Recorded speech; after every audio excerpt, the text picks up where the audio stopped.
ንብጌ ቅድስት ማርያምና ሽፈጅ ቅዱስ ገብርኤል መካነ ሕያዋን አቡነ ቀውስጦስ ገዳም በሰሜን ሸዋ ሀገረ ስብከት በከሰም ወረዳ ቤተ ክህነት ስር የሚገኝ ጥንታዊ የቅድስና ስፍራ ነው።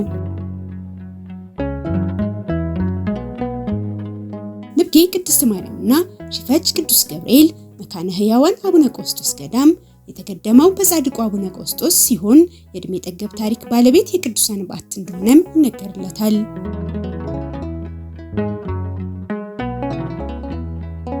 በቅዱስ ላሊበላ በ13ኛው ክፍለ ዘመን የተመሰረተ ገዳም ነው።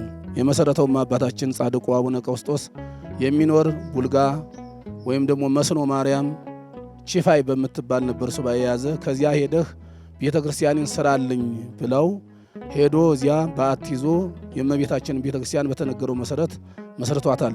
የሴቶች ገዳም፣ የወንዶች ገዳም፣ የመዘምራንና የመምህራን ቦታ ለብቻ አድርጎ ገዳሙን የተመሰረተ በዚያ አማካይነት መስርቶታል ጻድቁ አባታችን።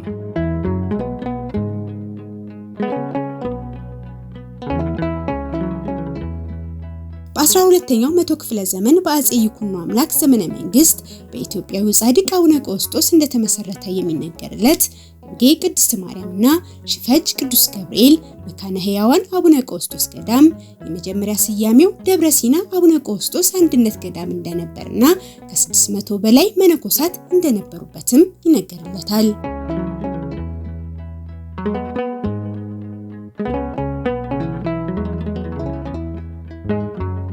በአጼ አምደ ጽዮን ዘመነ መንግስት በ14ኛው መቶ ክፍለ ዘመን ገዳሙ ደብረ ቢዘን አቡነ ቀውስጦስ አንድነት ገዳም በመባል ይጠራ እንደነበርም ተጽፎለታል። በመቀጠልም በአጼ ሳህለ ሥላሴ ዘመነ መንግስት ንብጌ ቅድስት ማርያም አቡነ ቀውስጦስ አንድነት ገዳም ስያሜው ነበር። ከቅዱሳን የዘር ሐረግ የተመዘዙት አቡነ ቀውስጦስ የወንጌል ብርሃን ያበሩ በቅድስና ሰገነት ይገለጡ ዘንድ ከአቡነ ዜና ማርቆስና ከአቡነ ተክለ ሃይማኖት ጋር በአንድ ዘመን የወጡ የጽድቅ ፀሐይ የወንጌል ብርሃን ነበሩ። እምነ ጽዮን ይባላሉ። እናታቸው እምነ ጽዮን ይባላሉ። የተወለዱ ግንቦት 1 ቀን ነው። ያረፉም ጥር 21 ቀን ነው።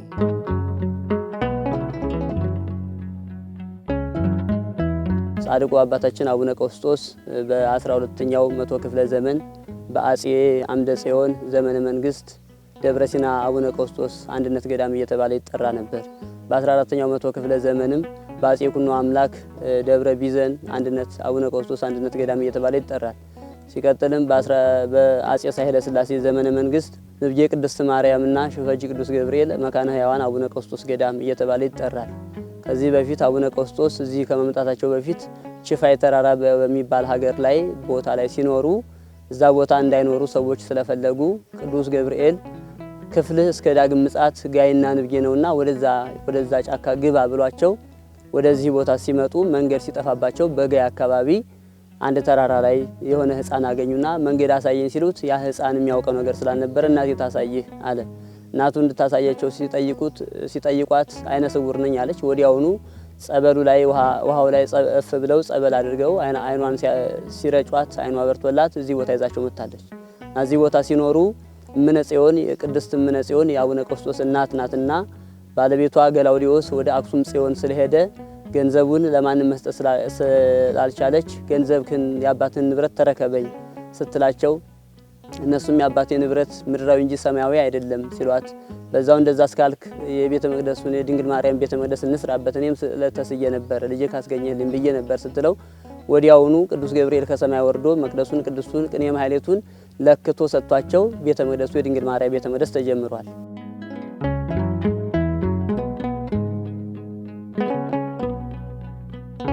እነዚህ ሶስቱ ቅዱሳን ወደ በዓታቸው ሲሰነባበቱ 150ውን መዝሙረ ዳዊት ለሶስት ተካፍለው የጸለዩባቸው ድንጋዮች ዛሬም ድረስ በገዳሙ የሚገኙ ታሪክ ነጋሪዎች ናቸው። እዚያ ገዳም ላይም አቡነ ዜና ማርቆስ፣ ጻድቁ አባታችን አቡነ ተክለ ሃይማኖት ዘደብረ ሊባኖስ፣ አቡነ ቀውስጦስ ሆነው አንድ ላይ ጸሎት ይይዙ ነበር። ሲለያዩ ደግሞ ዳዊት ምዕራፍ የምትባላለች እዚያች ላይ ሆነው 50 ዳዊት ተካፍለው አንድ ላይ ደግመው አቡነ ዜና ማርቆስ ወደ ጉራጌ ክፍለ ሀገር ወይም ደግሞ ምሁር ገዳም የሚባለው ላይ ይሄዳ ወደዚያ ወደ ገዳማቸው አቡነ ተክለ ሃይማኖት ወደ ደብረ ሊባኖስ፣ እሳቸው ደግሞ ወደ ባታቸው ወደ ሽፈጅ ቅዱስ ገብርኤል ወይም ደግሞ መካነ ሕያዋን ገዳም እዚያ ተመልሰው ወደ ባታቸው ጸሎታቸውን ያደርጉ ነበረ። መናንያንንም በዚህ ያረጉ ያስተዳድሯቸው ነበረ። ያ ቦታ ዛሬ 3 ድንጋይ ያሉ እዚያ እነዚያ 3 ድንጋዮች ዛሬውኑ ምስክር ናቸው። ዛሬ ያሉ 3 ድንጋዮች እና በዚህ አማካይነት ገዳሙ እስከዚህ ድረስ ቆይቷል።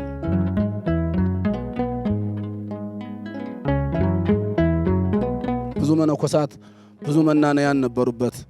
ከዚያ በኋላም ከዚያ ወጥተው አባታቸው ገላውዲዮስ ስለጠፋ እንደ ልጅ እኔም እመንናለሁ በረከት አገኛለሁ ብለው ወደ ገዳመ ትግራይ ወይም ደግሞ አኩስም ሄደው ነበረ። እሳቸውን ፈልግ ተብለው ሄደው እሳቸውን ፍለጋ በሄዱበት አኩስም አገኟቸው። ከአኩስም ተያይዘው ወደ ኢየሩሳሌም ሄዱ። ከኢየሩሳሌም ወደ እስክንድሪያ ተመልሰው በእስክንድሪያው ሊቀ ጳጳስ በአባ ሚካኤል በሚባለው ጳጳስ እሳቸው ተባርከው ሄዱ። እዚያው ብዙ መነኮሳት ልጆችን ይወልዳሉ፣ ብዙ መናንያንንም ይወልዳሉ፣ ያስተምሩ፣ ወንጌል ይስበኩ፣ የእግዚአብሔርን አንድነትና ሶስትነት ይስበኩ ተብለው ወደ ተመልሰው ወደ ኢትዮጵያ መጡ። ወደ ኢትዮጵያ እንደመጡም የእመቤታችንን ቤተክርስቲያን ሰርተው እስካሁን ድረስ አለች ያቺ ቤተክርስቲያንም።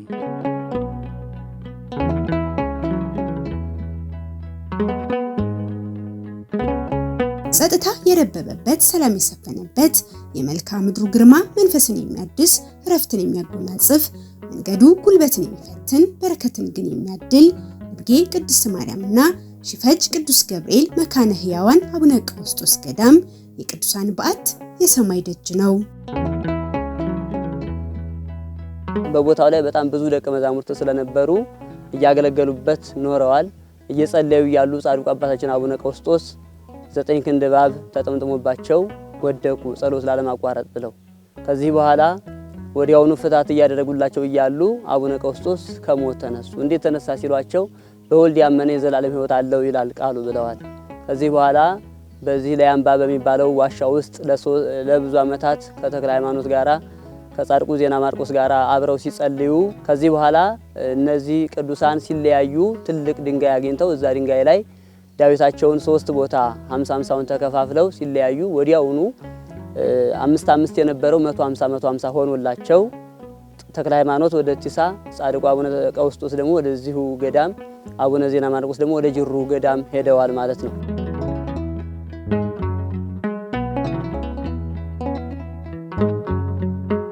በዚህ በአቡነ ቀውስጦስ እጅ የተተከሉ አጸዶች አሉ። እንደምታዩዋቸው በጣም ብዙ ዘመናት ብዙ ዓመታት ያስቆጠሩ። ከዚህም በፊት ቤተክርስቲያኑ መስሪያ ስላጣን በቦታው ላይ የነበሩትን አጸዶች ቆርጠን ቤተ መቅደሱን ሰርተናል እና በወቅቱም የነበሩት ንቦች እስካሁንም ድረስ እንዳለ ዙሪያውን በዛፉ ላይ ይኖራሉ። ለብዙ ዘመናትም የኖሩም ንቦች አሉ እና አቡነ ቀውስጦስ የተከሉት አጸድ ይኸው ባይን የሚታይ ነው፣ ምስክር ነው። በረከት አገኙበታላቸው። እዚህ ቦታ መጥተው ትዳር የሌላቸው ትዳር አግኝተዋል፣ ስራ የሌላቸው ስራ አግኝተዋል። እኛ እንኳን የምናውቃቸው እኛን ያስተማሩ መምህራኖች እዚህ ቦታ በ100 ብር በ200 ብር ሲሰሩ ነበረ። አሁን በጣም በብዙ እየተከፈላቸው በአመቱ እየመጡ ቦታውንም ያገለግላሉ።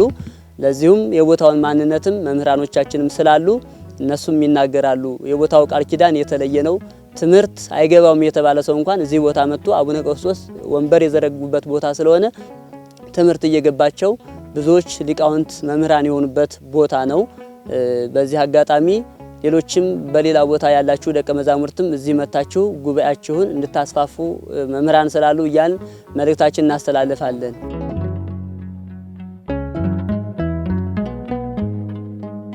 በገዳሙ አስቀድሞ የነበረችው አቡነ ቀውስጦስ የሚማጸኑባት ታቦት የእመቤታችን ቅድስት ድንግል ማርያም ስትሆን ተአምረኛው ሽፈጅ ቅዱስ ገብርኤልና አቡነ ቀውስጦስ ገዳም በአንድነት ይተዳደራሉ።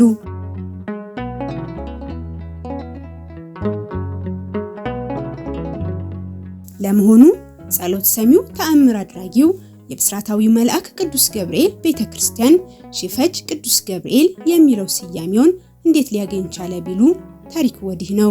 እምዬ ምኒልክ የቅዱስ ገብርኤልን ጽላት ወደ አዲስ አበባ ግቢ ገብርኤል ይወስዱታል። ታዲያ ጽላቱ እዚያ ባለበት ብዙ ሕዝብና ከብቶች ያልቃሉ። የምኒልክም ይህንን ተመልክተው ታቦቱን ወደ ቦታው ውሰዱልኝ፣ ይህማ ሺፈጅ ነው በማለታቸው ስያሜው ከዚህ የተነሳ ሺፈጅ በማለት መጠራቱን ታሪክ አዋቂዎች ይናገራሉ።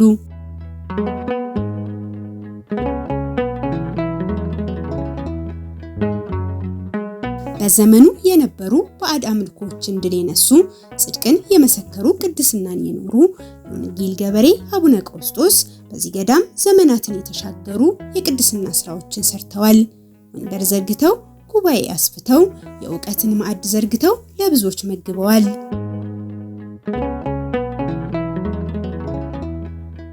በገዳሙ ፈዋሽ ጸበል የሚገኝ ሲሆን አምነው ለተጠመቁት ፈውስን የሚያድል ምህረትን የሚያጎናጽፍ ስለመሆኑ ብዙዎች ይመሰክሩለታል። ጸበሉ ዛሬ ምስክርነቱ ሄዳችሁ ማየት ትችላላችሁ። ጸበሉን መታችሁ መጎብኘት ትችላላችሁ። በረከት ያለው የሚጠበቅም በነብር ነው። በነብር የሚጠበቅ ለምክንያት ያህል ህዝቡ ከተሰበሰበ የሚደርቅ ህዝብ ከሌለ ደግሞ የሚፈልቅ ጸበል ነው። ዛሬ የሚታይ ነው። አሁንም ዛሬም አለዚያው ህዝቡ ከአዲስ አበባም ከውጭም ከዚያም እየመጡ በረከት እያገኙ እየተፈወሱ የሚሄዱበት ነው። ሲወልዱም ሴቶች ከዚያ ጸበል ሄደው ሕክምና የለም ከዚያ ጸበል ወስደው ሲጠጡ በሰላም ይገላገላሉ፣ ልጆችም ያድጋሉ፣ ፈውስም ያገኛሉና ይህ በገዳም የበረከት ገዳም ነው።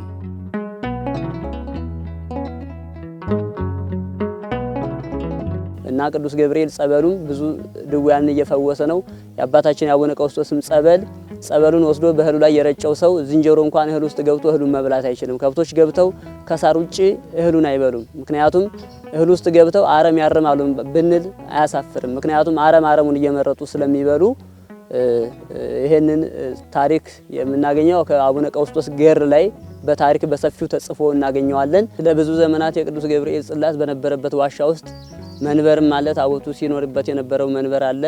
የሎስም ሲጠብቅበት የነበረው ቦታ ስለሆነ በዛው ቦታ ላይ የቅዱስ ገብርኤል ጸበል አለ። ከዛ ወዲህ በዚህ በቦታው ላይ ያሉ ዲያቆናትና ቀሳውስት ከህዝቡም ጭምር እንጨት ተሸክመው ወጥተው በቆርቆሮ አጥረውት ቦታው በተለየ መልኩ እየተጠበቀ ይገኛል። እዚህ ቦታ ላይ አሁን ብዙ ሰዎች እየሄዱ በጸበሉ ይፈወሳሉ። ብዙ ተአምራትም የተደረገላቸው አሉ።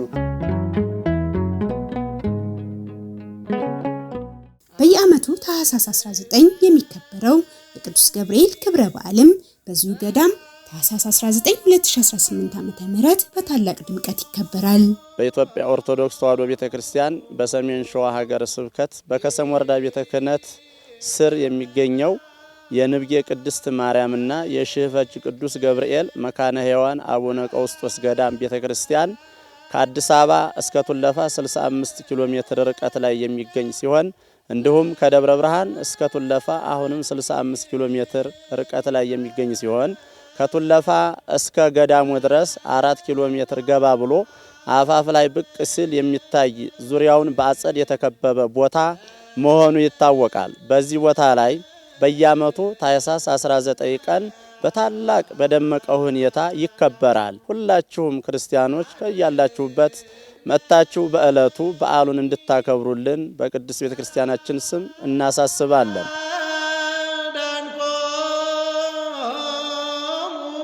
ዓመታዊውን የቅዱስ ገብርኤልን ክብረ በዓል በጻድቁ አቡነ ቀውስጦስ በተመሰረተው በነብር እንደሚጠበቅ በሚነገርለት የበረከት የቅድስና ስፍራ የቃል ኪዳን ምድር በመገኘት ታከብሩ ዘንድ ሰበካው ጥሪውን ያስተላልፋል። በሰሜን ሸዋ ሀገረ ስብከት በከሰም ወረዳ ቤተ ክህነት ጽሕፈት ቤት ስር የሚገኘው የሽፈጅ ቅዱስ ገብርኤል ገዳም የታኅሳስ 19 የቅዱስ ገብርኤልን በዓል ያከብራል። አናንያን፣ አዛርያን፣ ሚሳኤልን ከነበልባለ እሳት ያዳነውን ቅዱስ ገብርኤል ነው የምናከብር። ታላቅ በዓል ነው በእውነት በሀገር ውስጥም ከሀገር ውጭም የሆናችሁ የእምነቱ ተከታይ የሆናችሁ ምእመናን በሙሉ ታሪካችሁን መታችሁም እንድታዩ የቅዱስ ገብርኤልን በዓል እንድታከብሩ ስንል በቤተ ክርስቲያኑ ስም ጥሪን አስተላልፋለሁ።